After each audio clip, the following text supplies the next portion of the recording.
शाहिद अली सिद्दीकी साहब, मैं आपके साथ शुरुआत करना चाहती हूँ।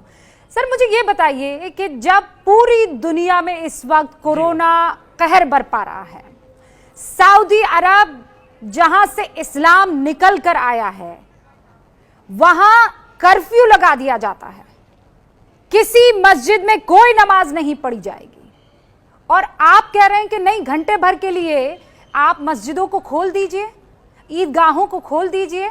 मैं आपके इंटेंशन पर सवाल नहीं खड़ा कर रही हूं, पर कोरोना वायरस आपका इंटेंशन समझेगा क्या?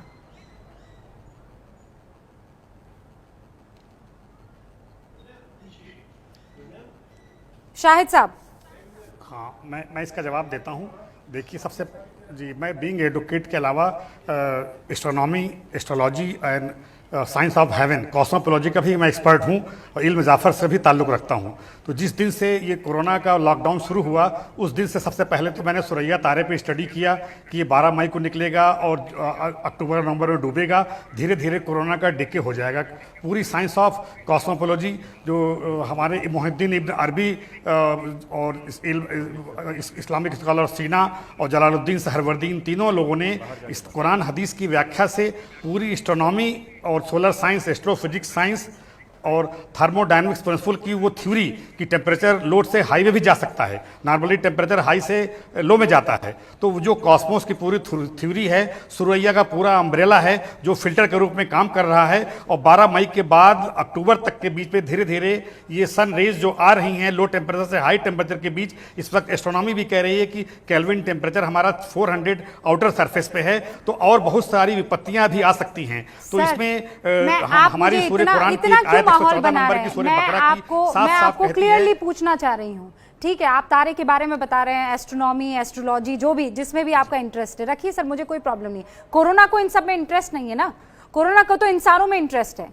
वो इंसानों को अटैक करना चाहता है और उसके बाद वहां पर रिप्रोड्यूस करना चाहता है, अपनी आबादी को फैलाना चाहता है। कोरोना बस इतना समझता है और कुछ नहीं समझता है। मैं ये नहीं समझ पा रही हूं कि जब सऊदी अरब में कर्फ्यू लगा दिया गया है तो आपको क्यों मस्जिद में जाकर नमाज पढ़नी है, क्यों, वजह?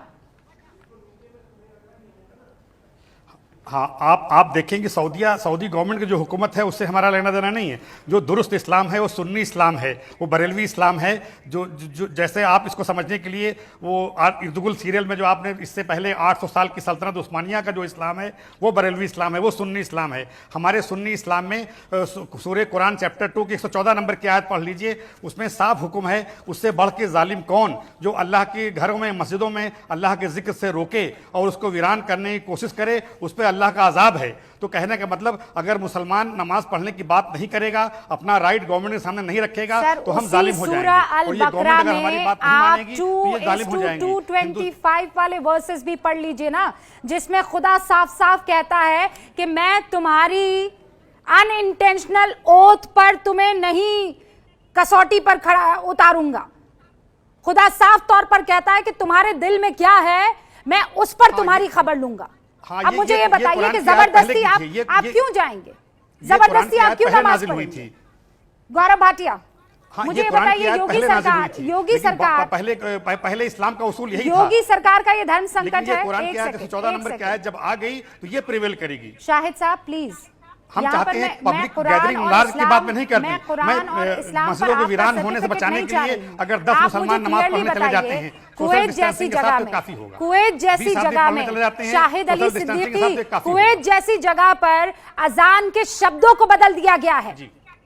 हय्या अला सलाह की जगह, हय्या अला सलाह का मतलब पता है ना आपको, कि आओ मस्जिदों की तरफ नमाज पढ़ने, उसकी जगह पर अब अलग शब्दों का इस्तेमाल हो रहा है, अल सलातु फी बुयूतिकुम, यानी अपने घर में रहकर नमाज पढ़ो। और आप यहां बैठकर मुझे पता नहीं कौन सा इस्लाम समझा रहे हैं।